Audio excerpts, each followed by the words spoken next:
Hello students, narration চেঞ্জের উপরে এর আগের আমি পার্ট ওয়ানে পেজ নাম্বার ওয়ানে যে সমস্ত রুলসগুলো রয়েছে সেটা নিয়ে আলোচনা করেছি। আজকের পার্ট টুতে এর পরের রুলসগুলো নিয়ে আলোচনা করব। পার্ট ওয়ানের যে সমস্ত ইম্পর্টেন্ট রুলসগুলো বলেছিলাম, অর্থাৎ ন্যারেশন কী, ন্যারেশন ক রকমের হয় এবং ন্যারেশন ডাইরেক্ট থেকে ইনডাইরেক্টে পরিবর্তন করার সময় কী কী রকমের পরিবর্তন হয়, অর্থাৎ কমা উঠে যায় এবং কনজাংশনস কী বসে, টেন্সের পরিবর্তন কেমন হয়, কী টেন্স থাকলে কী টেন্স হয়, প্রোনাউন এর পরিবর্তন এবং অ্যাডভার্বসের পরিবর্তন সমস্তটাই দেখানো ছিল পার্ট ওয়ানে। যারা সেটা দেখোনি সরাসরি এই ভিডিওটাতে ক্লিক করেছো, অবশ্যই পার্ট ওয়ান দেখবে, তারপর পরের রুলসগুলো দেখবে, কারণ ন্যারেশন এমন একটা গ্রামাটিক্যাল অংশ যেখানে পরপর না দেখলে বুঝতে অসুবিধা হবে। তাহলে আজকে আমি পার্ট টুতে ন্যারেশন চেঞ্জের সবচেয়ে ইম্পর্টেন্ট যে পেজটি রয়েছে সেখানে তোমাদের দেখাবো যে 5 রকমের সেন্টেন্স হয়, সেই 5 রকমের সেন্টেন্সের এক একটাতে পরিবর্তনের নিয়মগুলো এক এক রকম, সেটা আজকে ডিসকাস করব। দেখো পেজ নাম্বার টুতে যেটা রয়েছে, রিপোর্টিং ভার্ব এর পরিবর্তন এবং কমা উঠে গিয়ে কোন বাক্যে কী কনজাংশন বসে ও অন্যান্য পরিবর্তন এই ভিডিওতে আমরা দেখব। এখানে 5 কাইন্ডস অফ সেন্টেন্স রয়েছে: assertive sentence, interrogative sentence, imperative sentence, optative sentence এবং এক্সক্লামেটরি সেন্টেন্স। এই পেজটি সবচেয়ে ইম্পর্টেন্ট এবং একটা পেজের মধ্যে সমস্ত সেন্টেন্সের পরিবর্তনের রুলসগুলো এবং এক্সাম্পল সবটাই আমি নিয়ে এসেছি। তো এটা তোমরা ভালো করে দেখবে, আমি এক এক করে দেখাচ্ছি। প্রথমে দেখব অ্যাসার্টিভ সেন্টেন্সের ন্যারেশন চেঞ্জের পরিবর্তনের রুলসগুলো। অ্যাসার্টিভ সেন্টেন্স ডেফিনেশন কি, অর্থাৎ কাকে অ্যাসার্টিভ বা ডিক্লারেটিভ সেন্টেন্স বলা হয়? এ পজিটিভ অর নেগেটিভ স্টেটমেন্ট, অর্থাৎ হ্যাঁ বাচক বা না বাচক একটা বক্তব্য statement. It ends with a full stop, এই বাক্যের শেষে একটা ফুল স্টপ থাকে। কোনো একটা স্টেটমেন্ট সেটা হ্যাঁ বাচক বা না বাচক হতে পারে। For example, I like chocolate, এটা অ্যাফার্মেটিভ বা পজিটিভ। এরপর আই ডোন্ট লাইক চকলেট, এটা নেগেটিভ সেন্টেন্স। এরকম কোনো একটা সেন্টেন্স যেটা একটা বক্তব্য রাখা হয় এর মাধ্যমে এবং এখানে একটা ফুল স্টপ দিয়ে শেষ হয়, এটা হচ্ছে অ্যাসার্টিভ সেন্টেন্স। এই অ্যাসার্টিভ সেন্টেন্সের ন্যারেশন চেঞ্জের ক্ষেত্রে রুলসগুলো কী কী আছে সেটা দেখে নাও। কমাটা উঠে গিয়ে সে বা সে থাকলে সে বসে, সেইস থাকলে সেইস বসে, কিন্তু সেইট থাকলে সেইট বসে যাবে, আর সেইস টু থাকলে টেলস হয়ে যায়, আর সবচেয়ে বেশি যেটা থাকে সেইট টু, এটা থাকলে টোল্ড হয়ে যাবে। এরপর সবচেয়ে ইম্পর্টেন্ট রুলস, মাঝখানে কমা এবং ইনভার্টেড কমা উঠে গিয়ে কানেকটিভ বা কনজাংশন হিসেবে যেটা বসে সেটা হচ্ছে দ্যাট। এখানে দ্যাট বসবে, টোল্ড দ্যাট, এরকম স্ট্রাকচার হবে। এর বেশি কিছু নিয়ম নেই এবং যা আগের যে নিয়মগুলো সেটা আগে বলা রয়েছে, যে প্রোনাউনের পরিবর্তন এবং কি টেন্স থাকলে কি টেন্স হয় সেটা আগে বলা রয়েছে পার্ট ওয়ানে। এবার আমরা সরাসরি এক্সাম্পল দেখে নেব, খুবই ভালো করে এটা রুলসগুলোর সাথে অ্যাপ্লাই করে দেখে নেবে। প্রথম প্রশ্ন রয়েছে, হি সেড টু মি, সে আমাকে বলেছিল, I gave you the letter. এটা ইনভার্টেড কমার মধ্যে রয়েছে, এটা ডাইরেক্ট স্পিচ রয়েছে। ন্যারেশন চেঞ্জ করলে ইনডাইরেক্ট করলে কী হবে, হি সেড টুর বদলে কী হয়ে যাবে, টোল্ড হবে। এটা আমরা দেখেছি, সেড টু উঠে গিয়ে টোল্ড বসে, তাহলে হি টোল্ড মি। কনজাংশন কমা উঠে গিয়ে মাঝখানে দ্যাট বসে, তাহলে হি told me that. He had given me the letter. এখানে পরিবর্তনগুলো লক্ষ্য করো। প্রোনাউনের পরিবর্তন আমি বলেছিলাম যে আই অর্থাৎ ফার্স্ট পার্সন থাকলে এটা সাবজেক্টকে বোঝাবে রিপোর্টিং ভার্বের। আই হচ্ছে হিকে বোঝাচ্ছে, হি একটা ছেলে, তাই এখানে আমরা পরিবর্তন করার সময় হি বসিয়েছি। এবার গেভ ভার্ব ছিল, এটা কোন টেন্স ছিল, সিম্পল পাস্ট টেন্স। ভার্বের সেকেন্ড ফর্ম রয়েছে অর্থাৎ সিম্পল পাস্ট টেন্স রয়েছে। আর আমরা পার্ট ওয়ানের টেন্সের পরিবর্তনের রুলস দেখেছিলাম, সিম্পল পাস্ট টেন্স থাকলে সেটা পরিবর্তন হয়ে যাবে পাস্ট পারফেক্ট টেন্স। তাই পাস্ট পারফেক্টের ফর্মুলা কি, হ্যাড আর ভার্বের থার্ড ফর্ম। তো এখানে হয়ে গেল had given, give gave given. আর ইউটা কাকে বোঝাচ্ছে, ইউ তো সেকেন্ড পার্সন থাকলে রিপোর্টিং ভার্বের অবজেক্টকে বোঝায়, অবজেক্ট এখানে আমি, তাই ওখানে মি বসেছে। দ্য লেটার, দ্য লেটার, তাহলে পুরোটা পরিবর্তন হয়ে কী হলো, হি টোল্ড মি দ্যাট, সে আমাকে বলেছিল যে he had given me the letter. এরপর রয়েছে Rubina said I do not know the answer. Said থাকলে সেইড বসে যাবে, আমরা পড়েছি। রুবিনা সেইড দ্যাট, মাঝখানে দ্যাট বসেছে। শি, এখানে ডু নট, ডুটা হচ্ছে সিম্পল প্রেজেন্ট টেন্সের নেগেটিভ আর ইন্টারোগেটিভ করতে ব্যবহার হয়, তো এখানে সিম্পল প্রেজেন্ট টেন্সকে রয়েছে এবং সিম্পল প্রেজেন্ট টেন্সটা পাস্ট টেন্স হয়ে যাবে। তাহলে এখানে কী হবে, she did not know the answer. Do নটটা ডিড নট হয়ে গেল, এখানেও নেগেটিভ সেন্টেন্স থাকবে, তাই ডিডটা বসবে। এবং শি বসেছে, তার কারণ হচ্ছে আইটা রুবিনাকে বোঝাচ্ছে ফার্স্ট পার্সন, তাই সাবজেক্টকে বোঝাচ্ছে, আর সাবজেক্ট এখানে একটা মেয়ে, তাই শি বসেছে। Next sentence, the teacher said Ashoka became a peace lover. এখানে একটা মিস্টেক রয়েছে, হিস্টোরিক্যাল ফ্যাক্ট রয়েছে, আর হিস্টোরিক্যাল ফ্যাক্ট থাকলে টেন্সের পরিবর্তন হয় না। তো এখানে আনসারটা কী হবে, the teacher said that Ashoka became a peace lover. এখানে হ্যাড বিকাম, নর্মালি কী হয়, সিম্পল পাস্ট টেন্স থাকলে পাস্ট পারফেক্ট টেন্স হয়, সেটা এখানে রয়েছে, কিন্তু হিস্টোরিক্যাল ফ্যাক্ট রয়েছে, তাই এটা পরিবর্তন হবে না। নেক্সট রয়েছে, he said the sun gives us light. সে বলেছিল সূর্য আমাদের আলো দেয়। The sun gives us light, এটা হচ্ছে ইউনিভার্সাল ট্রুথ। ইউনিভার্সাল ট্রুথ থাকলেও টেন্সের পরিবর্তন হয় না। তাহলে এখানে কি হবে, he said that the sun gives us light, যা আছে সেটাই বসে যাবে। নেক্সট রয়েছে রাজা সেইজ আই ওয়েন্ট দেয়ার, রাজা বলেছিল আমি সেখানে গিয়েছিলাম। এখানে আনসার হবে রাজা সেইজ দ্যাট হি ওয়েন্ট দেয়ার। এখানে ওয়েন্ট রয়ে গেল, টেন্সের পরিবর্তন হলো, তার কারণ বাইরে অর্থাৎ রিপোর্টিং ভার্বটা রয়েছে সিম্পল প্রেজেন্ট টেন্সে, সেইজ আছে। এটা সেইড থাকলে, পাস্ট টেন্সে থাকলে তবেই ভেতরে টেন্সটা পরিবর্তন হয়, যেটা সমস্তটাই আগে বলেছিলাম পার্ট 1-এর ভিডিওতে। তাই জন্য বলছি পার্ট 1-এর ভিডিওটি আগে দেখবে, তারপর এগুলো কানেক্ট করতে পারবে। এরপর রয়েছে he said my mother was cooking when I was playing. এখানে দুটো সাইমালটেনিয়াস কাজ রয়েছে, আমার মা রান্না করছিলেন যখন আমি খেলছিলাম। দুটো কাজ পাস্টে চলছে, সাইমালটেনিয়াস অ্যাকশন হলে টেন্সের পরিবর্তন হয় না। তাহলে কি হবে, he said that his mother was cooking when he was playing, tense same থাকবে। নেক্সট রয়েছে he said to me you should obey your parents.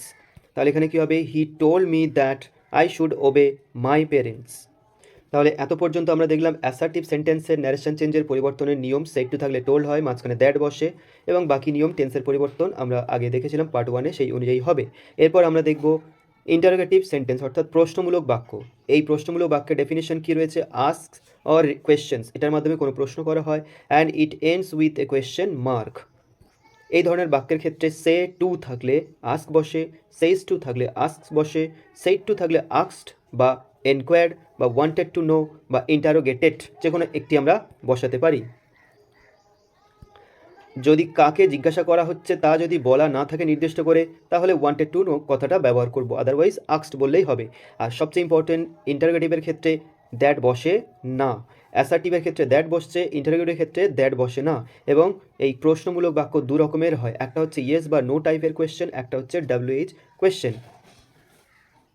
Yes no টাইপের কোয়েশ্চেন কখন হয়, যখন এই ভার্বগুলো দিয়ে বাক্যটা শুরু হয়, am, is, are, was, were, do, does, did, shall, will, can, may, অর্থাৎ এনি অক্সিলিয়ারি ভার্ব বা মোডাল অক্সিলিয়ারি ভার্ব বা হেল্পিং ভার্ব দিয়ে বাক্য শুরু হলে সেই ধরনের প্রশ্নের উত্তর হ্যাঁ বা না দিয়ে দেওয়া যায়, তাই তাদেরকে ইয়েস নো টাইপের কোয়েশ্চেন বা ইন্টারোগেটিভ সেন্টেন্স বলা হবে। আরেকটা কোয়েশ্চেন হয় who, which, when, where, what, why, how, whom, whose. এই WH ওয়ার্ড দিয়ে প্রশ্ন হয়, এক্ষেত্রে হ্যাঁ বা না বলে উত্তর দেওয়া যায় না, তাই এদেরকে WH কোয়েশ্চেন বলা হবে। এই দু রকমের প্রশ্ন হয়, এবং দু রকমের প্রশ্নের ক্ষেত্রে দুটো আলাদা নিয়ম। ইয়েস বা নো থাকলে কমা উঠে গিয়ে কনজাংশন হিসেবে দ্যাট তো বসছে না, কি বসছে, ইফ বা ওয়েদার কথাটা বসছে ইয়েস বা নো টাইপের ক্ষেত্রে। আর WH কোয়েশ্চেন থাকলে তার বদলে WH ওয়ার্ডটাই বসে যাবে। এরপর চেঞ্জ করার পর প্রশ্নটি বিবৃতিমূলক বা স্টেটমেন্ট মানে অ্যাসার্টিভ সেন্টেন্সে পরিণত হবে, অর্থাৎ তার কোয়েশ্চেন মার্ক থাকবে না। খুবই ইম্পর্টেন্ট রুলস, সবটা সংক্ষিপ্ত আকারে যতটুকু লাগবে এখানে তুলে দেওয়া রয়েছে, খুব ভালো করে দেখবে এবং আশা করি তোমাদের কোনো অসুবিধা হবে না। এক্সাম্পল দেখে নাও, রুলস যা বলা হয়েছে কি, ইয়েস নো টাইপের কোয়েশ্চেন হলে ইফ বসে বা ওয়েদার, আর WH কোয়েশ্চেন থাকলে WH ওয়ার্ডটা বসে যাবে, মাঝখানে দ্যাট বসবে না, এবং পরিবর্তন করার পরে অ্যাসার্টিভ সেন্টেন্স হয়ে যাবে, ইন্টারোগেটিভ থাকবে না। আর টেন্সের পরিবর্তন পার্ট 1-এ আমরা যা দেখেছিলাম সেই অনুযায়ী হবে। প্রথম প্রশ্ন রয়েছে we side to him is it gold, এটা কি সোনা। তাহলে ইজ দিয়ে বাক্য শুরু হচ্ছে, ও ইয়েস বা নো বলতে পারবে, তাই ইয়েস নো টাইপের কোয়েশ্চেন, এক্ষেত্রে কমা উঠে গিয়ে ইফ বসবে। উত্তর হচ্ছে কি, we asked him if it was gold. এখানে ইজ রয়েছে, এটা সিম্পল প্রেজেন্ট টেন্স, এটা সিম্পল পাস্ট টেন্স ওয়াজ হয়ে গেল, এবং সাবজেক্টের পরে ওয়াজ ভার্বটা বসেছে, কারণ এটা কোয়েশ্চেন মার্ক থেকে অ্যাসার্টিভ হবে, ফুল স্টপ বসাতে হবে, তাই ওয়াজ ইট হবে না, ইট ওয়াজ গোল্ড হবে। ওয়াজ ইট বললে কোয়েশ্চেন থেকে যাচ্ছে, এবং সাইড টুর বদলে কি বসেছে, আস্কড বসেছে, এবং ইয়েস নো টাইপের কোয়েশ্চেন বলে কনজাংশন ইফ বসেছে। Number 2, father side to me who is your class teacher, বাবা আমাকে জিজ্ঞাসা করলো আমার ক্লাস টিচার কে। এখানে WH ওয়ার্ড দিয়ে রয়েছে প্রশ্ন, তাই এখানে WH ওয়ার্ডটাই বসে যাবে। Father asked me who my class teacher was, শেষে বসেছে ওয়াজ, কারণ এটা অ্যাসার্টিভ হয়ে যাচ্ছে, অর্থাৎ স্টেটমেন্ট, তাই ফুল স্টপ দিয়ে শেষ হবে, কোয়েশ্চেন মার্ক থাকবে না। তাই জন্য ওয়াজ মাই ক্লাস টিচার হবে না, মাই ক্লাস টিচার ওয়াজ হলো, এবং ইজটা ওয়াজ হয়ে গেল, কারণ আমরা জানি টেন্সের পরিবর্তন হচ্ছে, সাথে সাথে ইজটা ওয়াজ হয়ে যাবে, সিম্পল প্রেজেন্ট টেন্স আছে, সিম্পল পাস্ট টেন্স হয়ে যাবে। পরের প্রশ্ন রয়েছে হি সেইড টু মি হবে, এখানে একটা সেইড কেটে দিয়ে সেইড টু মি হবে এটা। Can you speak French well, তুমি কি ফ্রেঞ্চ ভালো বলতে পারো। ক্যান দিয়ে ভার্ব রয়েছে, তো এখানে প্রশ্নটা ইয়েস নো টাইপের কোয়েশ্চেন, তো আনসার কী হবে, he asked me if I could speak French well. এখানে ক্যানটা কুড হয়ে যাচ্ছে, এবং ইউটা আমাকে জিজ্ঞাসা করছে, তাই আই হয়ে গিয়েছে, এবং মাঝখানে কনজাংশন হিসেবে ইফ বসেছে। এরপর আরও কিছু এক্সাম্পল রয়েছে, দেখে নাও। I said to Riya why haven't you come here. এখানে ইন্টারোগেটিভ WH কোয়েশ্চেন রয়েছে, তা আনসার কী হবে, I asked Riya why she had not come there. Here থাকলে দেয়ার হয়, এবং হ্যাভ নট কাম এটা হচ্ছে সিম্পল প্রেজেন্ট পারফেক্ট টেন্স, তাই past perfect tense had not come হয়ে যাবে। পরের প্রশ্ন রয়েছে Raja said who wants a ticket, Raja wanted to know who wanted a ticket, এখানে সেইডের বদলে আমরা আক্স না বসিয়ে কী বসিয়েছি, ওয়ান্টেড টু নো, কারণ নির্দিষ্ট কাকে জিজ্ঞাসা করছে সেটা বলা নেই, তাই ওয়ান্টেড টু নো, রাজা জানতে চাইলো হু, এখানে ডাব্লিউএইচ ওয়ার্ড আছে, ডাব্লিউএইচ ওয়ার্ড বসে যাবে, ওয়ান্টস আছে সিম্পল প্রেজেন্ট টেন্স, তাই এটা ওয়ান্টেড হয়ে গেল সিম্পল পাস্ট টেন্স, এ টিকিট। এরপর অ্যাডভান্স লেভেলের কয়েকটা এক্সাম্পল দেখে নাও। যদি ওপিনিয়ন বা পোলাইট রিকোয়েস্ট থাকে সেক্ষেত্রে শুড বসে, ওপিনিয়ন মতামত দিচ্ছে বা পোলাইট একটা রিকোয়েস্ট করছে সেক্ষেত্রে শুড বসে। For example he said shall I tell the people to wait, আমি কি মানুষদেরকে ওয়েট করতে বলবো, এটা ওপিনিয়ন দিচ্ছে বা পোলাইটলি রিকোয়েস্ট করছে। এক্ষেত্রে হবে কি he wanted to know if he should tell the people to wait. এরপর আরও ইম্পর্ট্যান্ট একটা রুলস রয়েছে, যদি মেয়ে এই কথাটা পারমিশন চায়, পারমিশন চাওয়া অর্থে মেয়ে কথাটা বসে তাহলে কুড বসবে, আর যদি পসিবিলিটি মানে সম্ভাবনা বোঝায়, মেয়ে কথাটা সম্ভাবনা বোঝায় তাহলে মাইট বসবে, যদি সম্ভাবনা বোঝায় তাহলে মাইট, আর যদি পারমিশন চায় তাহলে কুড বসবে।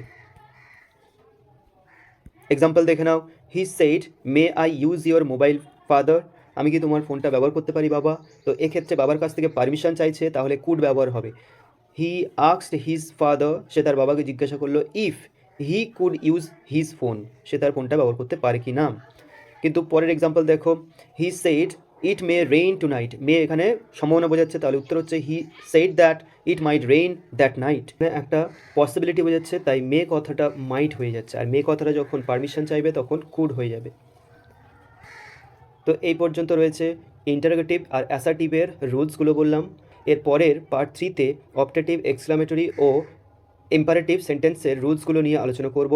And also I request you, don't forget to comment how far is this video useful to you.